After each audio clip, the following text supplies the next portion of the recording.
여야가 오늘 오후 정세균 총리의 국회 추경 시정 연설 청취를 시작으로 긴급 재난지원금 관련 논의를 본격적으로 시작합니다. 여당과 정부가 지급 대상을 두고 이견을 보이고 있고 선거에 패한 통합당은 지도부 공백 상태라 합의 여부가 주목되고 있습니다. 통합당은 시정 연설에 앞서서 총선 참패 후 첫 의총을 열고 새 지도부 체제 등을 논의하게 됩니다. 비대위 체제냐 아니면 완전히 새로 시작하느냐를 두고 상당한 진통이 예상됩니다. 김관옥 개명대 교수, 윤기찬 미래통합당 홍보위 부위원장 두 분과 함께 정치권 이슈 짚어보겠습니다. 네, 어서 오십시오. 안녕하십니까? 예. 자, 먼저 긴급 재난지원금 얘기부터 좀 하겠습니다. 오늘 국회 추경 시정 연설이 있습니다. 2차 추경. 민주당은 24일에 추경을 통과시킨다는 계획입니다. 그런데 이제 추경을 논의하려면 상대가 적극적으로 나오든지 어떤 이야기가 있어야 되는데 지금 통합당 상황이 그렇지 좋지 않지 않습니까? 총선 패배로 인해서 지도부 사실 공백 상태인데 논의가 될지, 그리고 총선을 지나고 나니까 황교안 대표가 했던 이야기가 좀 결이 다른 내용도 내부에서 나오고 있다고 그래요. 어떻게 보십니까? 지금 통합당이 굉장히 어려운 건 사실이죠. 그런데 이제 사실 국민은 지금 더 어렵습니다. 지금 코로나19가 거의 3개월째 이어오기 때문에 자영업자라든가 뭐 소상공인들은 굉장히 어려워요. 그래서 이미 사실은 어떻게 보면 긴급지원금이라는 단어에서 긴급이 안 되고 있는 겁니다. 그래서 빨리 이거를 해야 되는 상황이고 통합당이 어려운 것을 알지만 이거는 국민을 위한 일이기 때문에 다른 어떤 것보다도 우선해서 지금 처리를 해주셔야 되는 그런 부분이고, 지금 황교안 대표가 사표를 썼다고 갑자기 또 다른 얘기들이 나오더라고요. 이거 다시 논의를 해봐야 된다는 식으로 얘기를 하시는데, 그렇다 그러면 우리가 이 선거 과정에서 공약이라는 것은 유명무실해지는 거거든요. 그건 대국민 약속인 것이고 어떠한 형태로든 지켜야만 하는 것인데, 공당이 선거 이후에 이렇게 자세를 바꾼다는 거는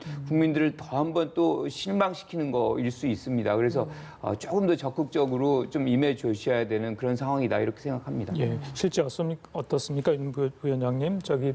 좀 회의적인 시각이 있습니까?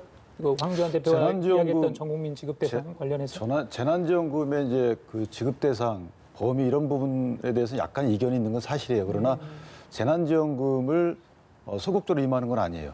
문제는 뭐냐면 재난지원금의 재원 조달 방식이죠.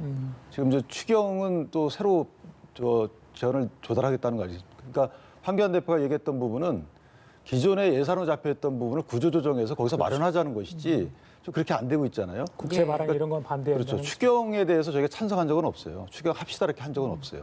재난지원금을 지급하자라고 했던 적은 있고요. 또 하나는 적자 국채 발행으로 하겠다는 건데 일부는 지금 늘려서 이 부분도 문제라는 것이고요.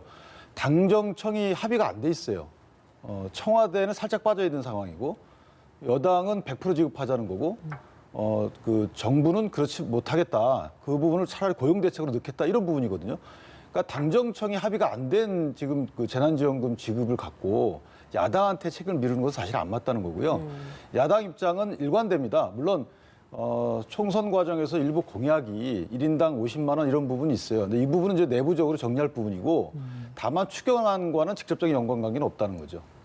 그러면 추경에 대해서는 구체적으로 동의를 해줄 수는 없지만 전 국민 지급은 동의를 한다라는 게 입장인 겁니까? 그러니까 추경에 대해서 논의는 해야죠. 물론 이제 이거 저희가 아니고 현실적으로 정치라는 것이 타협 아니겠습니까? 그러니까 추경안에 대해서 70% 기준으로 한다 그러면 아마 적극적인 논의를 할 거예요. 그러나 지금 여당의 방침은 여기서 만족하지 않고 100%를 하는데 증액을 하겠다는 거 아니겠습니까? 예. 정부도 동의하지 않은 증액을 여당과 미리 협의해서 거기서 증액을 해서 정부를 압박하겠다는 거예요. 제 추측컨대 이런 방식이 맞지 않겠다는 거죠. 그러니까 당정에서의 협의가 먼저이다라는 말씀을 그렇죠. 해주시는 것 같습니다. 어제도 비공개 당정청 협의회가 열렸는데 결론이 나오지 않았습니다. 당정 간의 이견은 아직까지도 있는 것 같거든요. 이 부분은 어떻게 좀 처리돼야 정부는 되나요? 아무래도 재정적 부담을 고려 안 할 수가 없는 거죠. 그래서 어제도 이제 70% 정부안 원칙을 그대로 유지를 하는 것이고, 그런데 당의 입장에서 또 100% 전 국민에게 사실은 지급한다는 것을 공약했기 때문에 이것을 관철 안 한다면 또 당이 선거 때 약속한 걸 또 저버리는 거잖아요. 그리고 또 한 가지 저는 생각이, 이 지급에 대한 어떤 금액이 사실상 어떻게 보면 생계 지원의 목적도 있지만 이렇게 두세 달 굉장히 고생한 국민들 전체에게 위로하는 그런 위로의 그 성격도 굉장히 크다고 봐요. 그래서 어떤 사람은 위로받고 또 어떤 사람은 위로 안 받고 이런 것도 좀 문제라고 생각을 해서 일단은 정부가 좀 좀 전향적으로 고려를 해보는 것도 어떨까. 왜냐하면 우리가 세수 조정을 좀 할 수가 있고요. 또 한 가지는 뭐냐면 우리 GDP 대비 정부 부채 비율이 그렇게 높진 않아요. 그러니까 일본 같은 경우는 239%, 우리 아직 40%도 안 돼 있거든요. 그러니까 그런 조금의 여유 있는 부분들을 좀 감안해서 그리고 이 부분은 저는 이 당이 주도하는 것보다는 여야가 다 함께 그리고 정부가 그거를 뒷받침하는 상황에서 초당적으로 접근해야지 국민들이 수혜를 받으면서도 기쁜 마음으로 받지 이게 갈등의 씨앗이 되고 그것이 계속해서 주내만해하면 받는 국민들 그렇게 마음 편치 않습니다. 그런데 이 부분 관련돼서 대통령께서 아마 선거 전전날인가요? 해서 신청을 받으라 이렇게 말씀을 주셨잖아요. 예. 그럼 지급 대상이 지금까지도 당정청 자체가 지금 현재 와서도 합의에 이르지 못한 신청 대상 기준이 그때 이미 대통령께서는 신청을 받으라고 하신 그럼 그 당시에는 이미 당정청이 어느 정도 합의가 됐다는 의미로 저는 받아들였는데 지금 와서 보니까 그런 게 아니잖아요.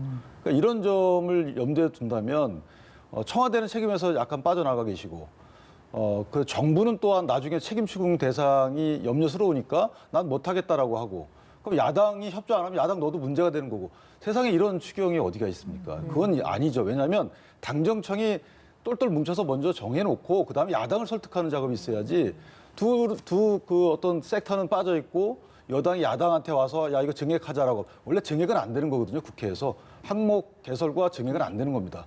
여당이 야당의 힘을 빌어서 하겠다라는 것은 야당이 정치적인 지금 곤공 상태에 있는 것을 빌미로 해서 어떻게 보면 상당히 어렵게 더 만든다. 저는 도저히 맞지 않다고 봅니다. 그러면 저는 그 부분은 예컨대 여기에서 만약 이것이 논란이 되면 책임에서 벗어날 수 있는 분은 아무도 없어요. 대통령부터 여야 뭐 정부까지 다 포함이 될 수밖에 없습니다. 그래서 누가 누구를 책임을 떠넘기고의 그런 성격은 아닌 것 같고요. 이 부분은 어떻게 보면 책임 있는 분들이 모여야 돼요. 위원회를 하나 아주 긴급하게라도 구성을 해서 이거를 딱 시한을 정해놓고 우리가 데드라인에 또 강점이 있습니다. 날짜 딱 정해놓고 한번 합의해보는 그런 정치력을 좀 발휘하는 기회를 좀 됐으면 하는 바람이 있습니다. 예, 자 국회 얘기했으니까 하나 이거 질문 드리고 다른 본격적으로 총선 뒷이야기 좀 하겠습니다. 20대 국회 다음 달 29일 종료됩니다. 그런데 계류 중인 법안이 15,000여 건이나 된다고 합니다. 임시국회를 열다 한들 이 법안들을 다 처리하겠느냐. 뭐 긴급재난지원금도 마찬가지고 중요한 법안들이 아직 정말 상임위에 계류 중인데 어떻게 처리가 될 수 있을까요? 지금 뭐 통합당 상황 아까 전에도 잠깐 저희들이 이야기를 했습니다만은 총선 직후 그러니까 새로운 국회가 시작되기 전에 열리는 마지막 임시국회 이거 잘 안 이루어진다고 그렇더라고요. 그렇죠. 이미 이제 사실 낙선한 분들도 많고 그러면 이게 출석률도 그렇게 높지가 않습니다. 그런데 지금 우리가 20대 국회에 5명이 있어요. 이 부분을 좀 걷어낼 수 있는 마지막 기회라고 저는 생각을 하거든요. 그리고 15,000건이 지금 계류 중이고 그 부분에서 64%는 아예 그냥 예컨대 미처리 상태로 그냥 남아 있다는 거 아닙니까? 그러니까 이 부분에서 민생과 가장 직결된 것들을 좀 선별을 해가지고 이것만이라도 좀 처리를 하시고 나가시면은 그나마 좀 국민들이 덜 실망하지 않을까 이렇게 생각을 합니다. 미처리된 법안이 전체 64% 정도 됩니다. 그러니까 처리한 게 36% 정도밖에 안 된다라는 얘기예요. 남아 있는 이 계류 중인 법안들 중에서 꼭 20대 국회 내에는 좀 처리해야 된다라는 법안들이 있다면 어떤 게 있겠습니까? 그 전에 먼저 지금 미처리 법안 퍼센테이지 따지면 안 될 것 같고요. 왜냐하면 너무 입법을 많이 시도했어요. 그렇죠. 그러니까 이런 말씀 드리면 죄송하지만 정부의 입법은 정부 법안은 상당히 정치합니다. 많이 이것저것 따지고 절차도 많이 거치고 해서 상당히 손댈 곳이 많지 않다고 하는데 국회 입법은 그렇지 않은 거예요. 그리고 이번에 각 당의 특히나 특정 정당의 공천 기준이 입법 성과를 내세우다 보니까 사실은 입법이라고 볼 수 없는 과정상 입법이 너무 많았다는 거죠. 그래서 제가 볼 때는 이거 퍼센테이지 따지는 건 문제가 있고 앞으로 이거 좀 수기해서 입법의 좀 수준을 높일 필요는 있다. 국회 21대 국회에서는.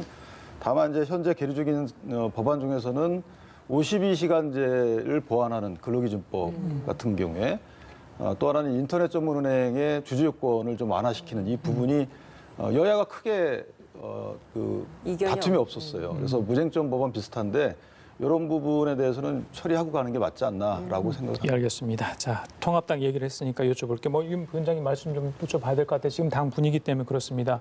오늘 이제 오후에 의총이 있고요. 그저 앞서서 비공개 최고위원회의도 열린다고 하는데, 그러니까 김종인 비대위 체제로 갈 건가, 아니면 완전히 다시 모든 새로운 집을 지을 것인가, 조기 전대를 실시할 건가, 여러 가지 현안들을 가지고 이제 논의를 하게 될 텐데, 지금 분위기는 정말 어떻습니까? 다양한 의견이 있죠. 어차피 지금 비상시국에서 당을 재건을 해야 되는 상황이기 때문에 여러 가지 목소리가 나오는 것은 자연스럽습니다. 다만 그 목소리를 내는 방식이 예. 기자분들께 문자 메시지를 보내거나 SNS를 통해서 일반 통행식의 목소리를 내는 것보다는 내부적인 공론화 과정에서 내는 게 맞다. 그래야지만 생산성 있는 목소리가 나오고 감정적 골이 깊어지지 않는다. 이 점은 좀 유념해야 될 것 같아요. 다만 이제 당내 이 비대위 체제에 대해서는 사실상 다수의 목소리가 있는 것 같아요. 비대위 체제가 불가피하지 않냐. 왜냐하면 지금 현재 낙선에서 최고위 기능이 마비된 건 아니지만 그대로 최고위원 구성이 돼 있거든요.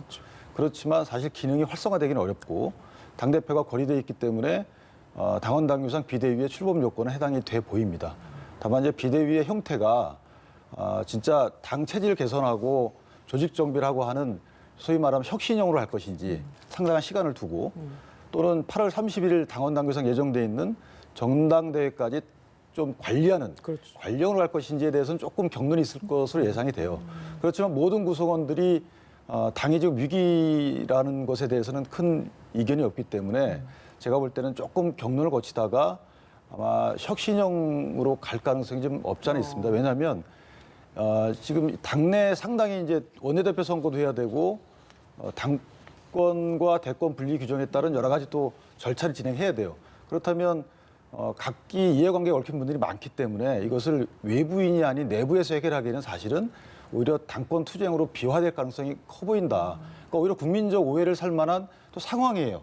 그래서 이런 상황들을 다 무마시킬 수 있는 진공 상태를 만들려면 외부인이 와야 되는 것이고 지금 김종인 비대위원장, 김종인 전 선대위원장의 일성이 젊은 사람이 당을 좀 추스렸으면 좋겠다 이런 말을 했기 때문에 언론 인터뷰에서 그렇게 일단 기본적인 당을 보는 시각을 비춰볼 때 연령에 구애받을 필요는 없다. 지금 본인의 연령이요.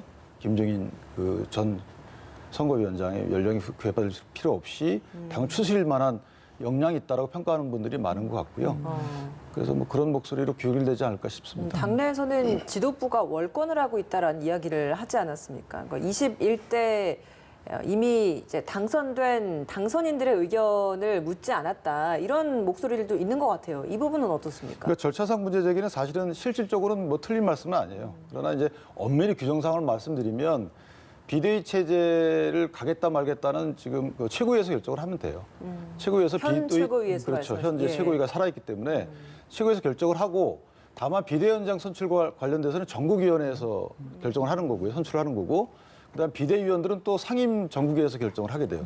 그러니까 엄밀히 말하면 당연당구상에는 큰 문제가 없는데 다만 이제 말씀하신 분의 취지는 알겠죠. 당선자들의 의견을 거쳐야 되는 게 아닌가라고 했는데 심재철 권한대행도 그런 얘기를 했어요. 당선자 총회에서 거쳐서 얘기를 하겠다. 일단 먼저 의중을 물어보고 전혀 나 못하겠다라고 하면은 당선자 대회에서 붙일 수가 없는 거 아니겠습니까? 그러니까 의중은 어느 정도 가능하다. 어떤 가능하다라는 답변을 듣고 나서 그걸 안건으로 붙여야 되는 것이기 때문에 그런 절차를 미뤄볼 때는 아마 큰 서로 간의 갭은 크지 않다라고 보여집니다. 예. 자, 비대위의 성격과 비대위의 또 책임자, 누가 또 그 위원장을 맡을지 그 부분이 관건인 것 같습니다. 김 교수님 보시기에 어떻습니까? 그 지도부 지금 부재 공백 상태가 있기 때문에 저는 제일 먼저 해야 되는 거는 원내 대표를 빨리 선출하는 것이 맞다. 그래서 일종의 최소한의 구심점을 만들고 그걸로부터 이제 확장을 해 나가서 비대위를 구성하고 비대위의 과정 끝에 결국에는 이제 조기 전대를 해야 되는 그런 것들로 넘어가야 되는데 저는 비대위의 역할이 너무 커져서는 안 된다. 그러니까 지속적으로 지금 이 통합당이 했던 것 중에 하나가 어떤 위기가 오면 명망가를 모셔오고 그 명망가를 통해서 안정을 어느 정도 찾고 근본적인 쇄신이라든가 혁신을 못하는 우야무야해서 사실 미봉책으로 넘어갔던 그런 것들이 누적이 돼서 지금의 상황 국민들이 다 보고 있거든요. 예. 그 결과가 이번에 180석이라는 어마어마한 거를 이제 민주당에 주게 되는 그런 결과로 이어졌다고 보고 저는 이 부분에서 이제 더 이상 명망가한테 의존하는 기간을 굉장히 짧게 갖고 모든 보수를 지향하는 분들이 진정성을 갖고서 일종의 생산적인 갈등, 생산적인 투쟁을 하는 그런 장면들이 벌어지는 것이 필요하다. 그렇게 해서 그 시간이 6개월이 가건 1년이 가건 그렇게 뭔가 근본적인 부분에서의 어떤 이게 해소가 되지 않으면 미봉책으로는 뭐 다시 국민들의 어떤 신뢰를 받기 어렵다는 그런 부분에서 김종인 비대위원장 체제가 들어선다고 해도 여기다 너무 많은 것을 기대하면 안 된다라고 생각합니다. 그러면 관리형 비대위 체제로밖에 갈 수밖에 없는 겁니까? 그러니까 그거는 이제 구성원들이 판단할 문제죠. 그러니까 보시기에는 관리형이 더 적합하다라는 말씀이시죠? 그렇죠. 이것을 길게 가져면 길게 가져갈수록 지금 김종인 비대위원장 이제 된다 그러면 세 가지를 요구하고 있잖아요. 6개월 임기, 즉 연말까지 임기하고 그쵸. 모든 권한을 다 달라. 그리고 당선자들 다 오케이 해달라. 뭐 이 얘기인데 정권을 갖고서 혁신 한번 해보시겠다는 건데 일단은 저는 전적으로 이 부분에서 김종인 위원장이 실질적으로 내부 구성원인지 그리고 내부의 동의를 받고 이게 가능한 건지라는 부분에서 회의적입니다. 그래서 그 부분을 오히려 짧게 잡고 이 내부 구성원들이 스스로가 만들어내는 그 과정이 지금의 상황에서는 더 필요한 거 아닌가. 그런데 이제 당내에서 또 이런 의견도 있어요. 이게 기본적으로 맞는 말씀이죠. 그런데 오죽하면 그렇게 하겠어요. 무슨 말씀이냐면 당내에 뭐 당권을 그 창출하는 절차라든지 대권 후보를 정하는 절차가 사실 당내 절차가 상당히 있거든요. 그럼 당내 플랫폼이 어떻게 구성되어 있는지도 봐야 돼요. 그래서 김종인 비대위원장이 오게 되면 만약에 예. 선출이 되게 되면 제 추측컨대는 당내 당협위원장들에 대한 상당한 물갈이를 하지 않을까. 왜냐하면 그렇지 않고는 또 그런 분들이 또 선출이 돼요. 우리가 예상할 수 있는 분들. 그러니까 혁신적인 어떤 그 당권 주자나 대권 주자가 나올 수가 없는 거죠. 그래서 그런 당내 역학 구도를 변경하지 않으면 당이 크게 변할 수 있는 여건 마련이 안 된다. 그렇게 하려면 관련 갖고는 되지 않는다. 이런 데에 대한 공감대가 젊은 층에서 많이 형성돼 있어요. 예. 아까 김 교수께서 새로운 원내대표 좀 빨리 선출했으면 좋겠다 이런 말씀하셨는데 너무 빨리 하면 아직 뭐 선거 패배 후유증 남아 있고 지금 반성할 시간도 얼마 되지 않았는데 지금 벌써부터 이게 당권이랄지 이렇게 원내대표에 관심 있는 분들이 나서면 좀 그것도 보기 이권자들이 보기에 좀 밉상 아니냐 이런 얘기가 나오더라고요. 어떻습니까? 원내대표의 경우에는 사실은 이제 국회 운영을 해야 되잖아요. 그러니까 협상의 주체가 명확해져야 되기 때문에 그 부분은 사실 빠르게 선출돼야 되는 게 맞아요. 그런데 문제는 이제 당내 문제가 또 있어요. 그러니까 원내대표를 나오겠다고 하시는 분들이 이미 이제 발표하신 분은 권성동 무소속 의원 입당 신청을 했습니다. 복당 신청을. 김태흠 의원 이런 분들은 이미 본인이 SNS 등을 통해서 밝혔습니다. 그렇죠. 근데 이제 한 분은 또 복당을 해야 되는 상황이기 때문에 이런 역학관계가 좀 있거든요. 지금 바로 하느냐, 복당 이후에 하느냐 이런 역학관계에 있어서 이 부분은 당내 문제이고 국회 운영 문제 측면에서 보면은 빨리 하는 것이 맞다. 그래서 복당 말씀을 해주셔서 지금 무소속 당선인들 복당 절차가 하나둘씩 진행이 됩니다. 그중에 대표적인 게 홍준표 전 대표의 복당 문제일 것 같아요. 당내에서 이 부분은 좀 어떻게 좀 논의되고 있나요? 논의가 아직 안 되고 있습니다. 네, 왜냐하면 이 복당 문제는 사실 시도당에서 복당 신청을 받아서 그 협의 이후에 결정을 하게 되면 최고위에서 결정을 하게 되거든요. 그러니까 지금 최고위에서 결정하는 것이 이분들한테 유리하냐, 아니면 최고위 기능을 대신하게 될 추후에 비대위가 출범하게 되면 비대위에서 결정받는 것이 유리하냐, 이것도 차이가 있을 거고요. 네. 결국은 복당이 되겠죠. 그런데 왜냐하면 원구성 협상에서 네 분의 어떤 인원수가 사실은 상임위원장 한 석을 좌우할 수도 있거든요. 비율에 따라서. 그런 어떤 당략적인 문제도 있고 또 외형을 키워야 되는 이런 부분도 있고 다만 불협화음에 또 이런 부분도 있어요. 그래서 이런 부분들이 종합적으로 고려가 돼서 당내에서 아마 그 의견 수렴을 하지 않을까 싶습니다. 윤 위원장님 혹시 황교안 전 대표 소식 아십니까? 모릅니다. 뭐 지금 잠깐 휴식을 취하고 있는 겁니까? 아니면 다른 뭐 정치 행보를 위해서 지금 구상하고 있는? 저는 개인적으로 정치 행보를 할 거라고 봐요. 왜냐하면 지금 우리가 이제 책임의 주체가 황교안 전 대표로 본인이 책임졌으니까 그렇지만 사실은 2016년도 20대 총선 또는 혹은 그 이전부터 이런 조짐은 있었다. 그렇다면 그동안에 가만히 그 어떤 그 혁신하지 않고 끓는 물에 있는 개구리처럼 모든 분들이 안주했던 전체의 책임입니다. 이건 당원들의 열망을 받아내지 못한 그럼 특정인의 책임이 아니기 때문에 결국은 정치 행보를 계속하지 않을까 싶습니다. 이 총선 이후에 각 당 여론조사 결과도 나온 게 있어서 좀 짚어보고 싶습니다. 오늘 리얼미터의 여론조사 결과가 나왔는데 미래통합당 같은 경우에는 28.4%, 창당 이후 최저치고 전주보다는 1.2%포인트 떨어진 수치입니다. 반면에 민주당은 전주보다 2.6%포인트 올라서 2018년 7월 첫 주 이후에 가장 높은 46.8%를 기록하고 있습니다. 이런 수치는 좀 어떻게 좀 해석을 해야 되겠습니까? 일종의 이제 편승 효과라고 그러죠. 아무래도 당이 선거에 승리를 하면 거기에 대한 어떤 지지를 보내는 그런 분들이 중도층에서 이제 확 늘어나는 그런 장면들이 종종 있습니다. 그런데 중요한 건 이것이 이제 얼마나 유지되느냐는 것이고 그 유지될 수 있는 것은 오로지 당이 얼마만큼 잘 성과를 보이느냐. 그리고 특히나 이제 180석이라는 어마어마한 숫자 의석을 줬어요. 그러면 그만큼 이제 기대치가 올라간 거고 기대치가 올라간다는 거는 책임을 더 많이 져야 되고 이제는 다른 탓을 할 수가 없는 상태가 돼버렸거든요. 180석이라는 거는. 그래서 그만큼 부담도 민주당이 커졌다는 것을 인식하고 이 의정 활동을 하면 될 것 같습니다. 글쎄요. 통합당 쪽에서는 뭐 여론조사에 이제 뭐 연연할 게 아니라 지금 그런 개재가 되지 않고 뭔가 새로운 걸 모색해야 할 때는데 어떻게 보십니까? 지금 통합당은 이제 사람도 중요하고, 근데 사람보다는 생각이 중요한 것 같아요. 그 사람의 생각. 이게 이제 진보 보수라는 교조적 이념 하에서 여러 가지 정책이 그 범위 내에서 나왔기 때문에 네. 민주당의 경우에는 사실은 많은 노력을 해왔던 것 같아요. 기존에 예를 들면 이제 그 구도 중에 성장과 분배라는 구도를 보면 성장 없이는 사실 분배가 불가능하잖아요. 근데 성장을 강조하게 되면 또 이게 그 신념이 바뀌었다는 비판을 받을 거고, 그래서 소득주도 성장이라는 단어를 갖고 나왔는데 실제는 분배책입니다. 그런 식으로 현실의 민심을 반영해서 당의 체질 개선하고 당의 정책을 변화시켜 왔는데 미래통합당 그런 게 없었죠. 그래서 아마 그런 노력이 필요하다.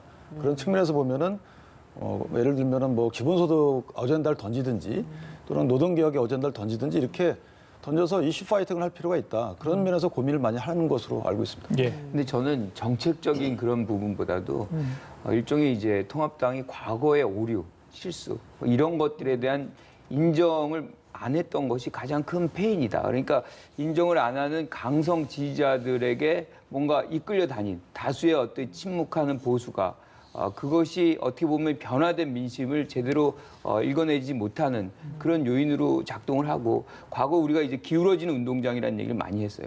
거기에 막연히 기대하는 그러니까 어떻게 보면 내재된 자만심이 있거든요. 그러니까 절박감이나 절실함이 없고 그런 것들이 어떻게 보면 필요한 어떤 변화를 능동적으로 하지 못한 그런 요인이 아니었나 싶습니다. 예. 자, 같은 여론조사에서 문재인 대통령 국정 지지도 2018년 평양 남북 정상회담 이후 최고치를 기록을 했습니다.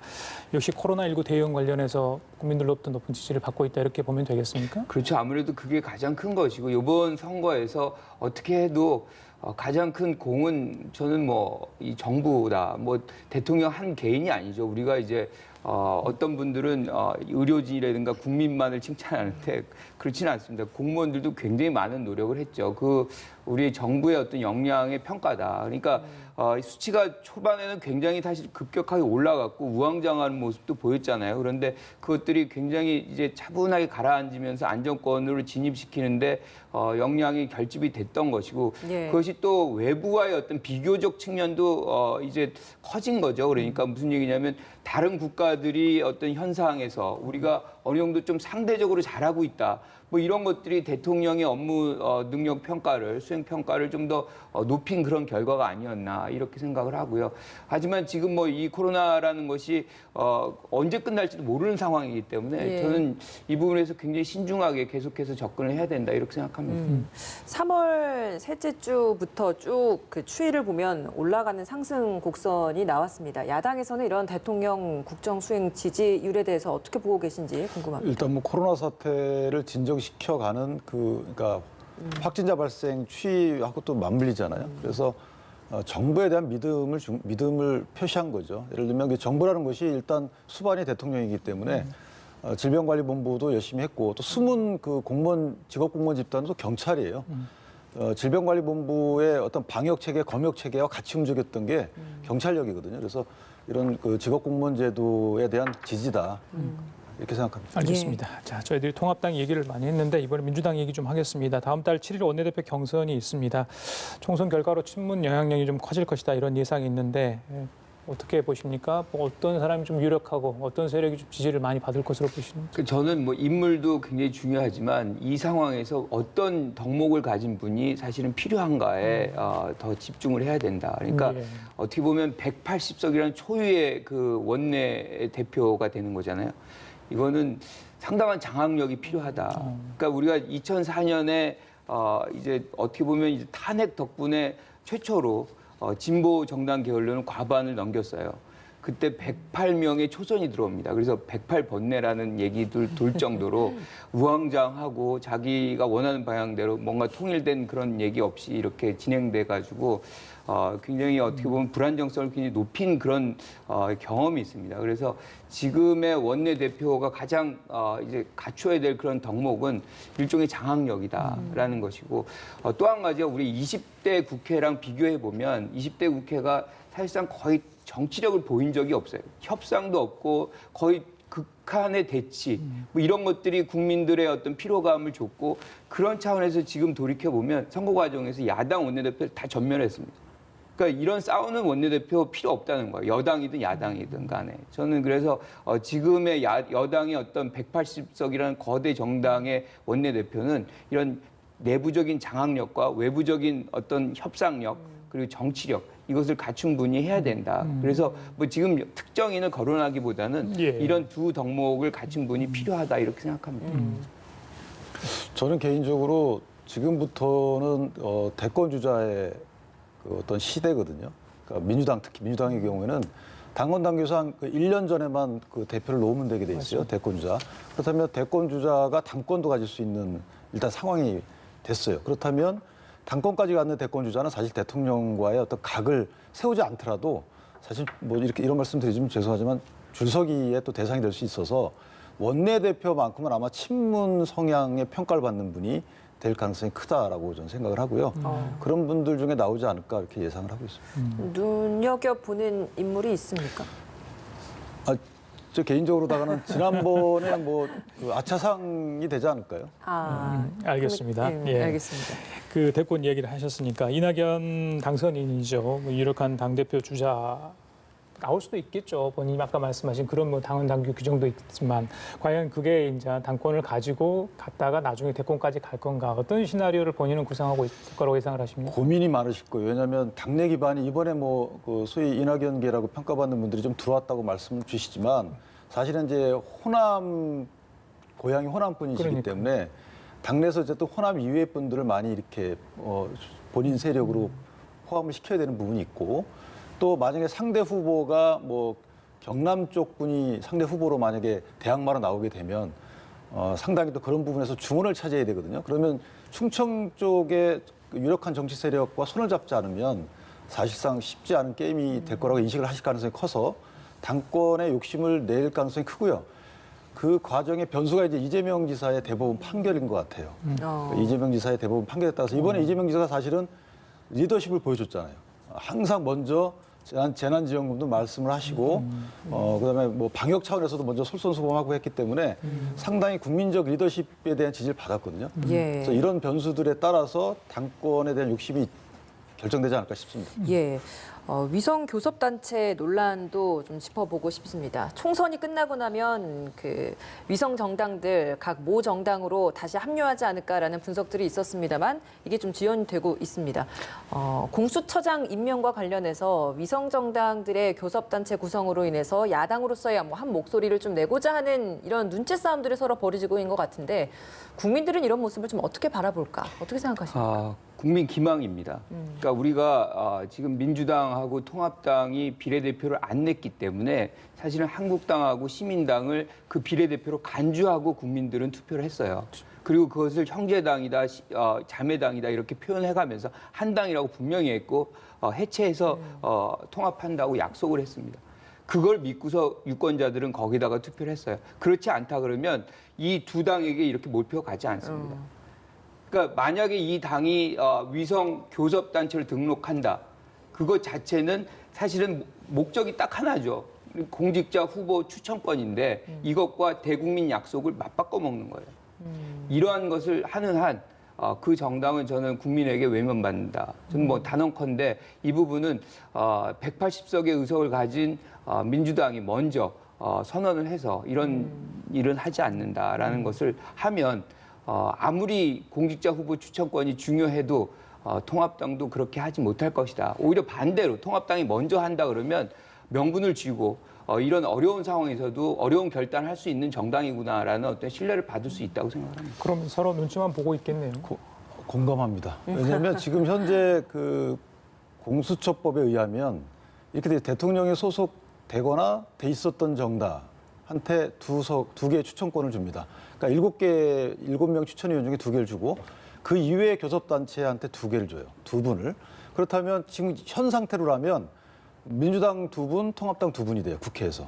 그러니까 통합당 여기서 움직일 필요가 없어요. 이미 원하던 대로 7분의 6의 추천위원회 의견이 있어야 되기 때문에 거부권을 갖게 돼요. 그러니까 지금은 괜찮아요. 그런데 이것 때문에 민주당이 이제 하고 싶은 거예요. 별도의 교섭단체를 만들어야지만 이 중에 하나를 갖고 갈 수가 있는 거거든요. 그러니까 현재 단계에서는 민주당은 가만히 있죠. 만들고 싶어요. 근데 뭘 보냐면 미래한국당이 교섭단체를 만드는지를 보는 거예요. 그러면 본인들도 만들 수 있으니까. 근데 미래한국당은 공수처 때문에 만드는 게 아니고 국회 운영권 때문에 만들겠죠. 그래서 이런 눈치 싸움이 있는 거라고 보여집니다. 알겠습니다. 이후에 국민들도 어떻게 판단할지 서로 눈치를 보고 있다고 하니까요. 지금까지 김관옥, 김영대 교수, 윤기찬 미래통합당 홍보위 부위원장 두 분과 함께했습니다. 말씀 잘 들었습니다. 고맙습니다.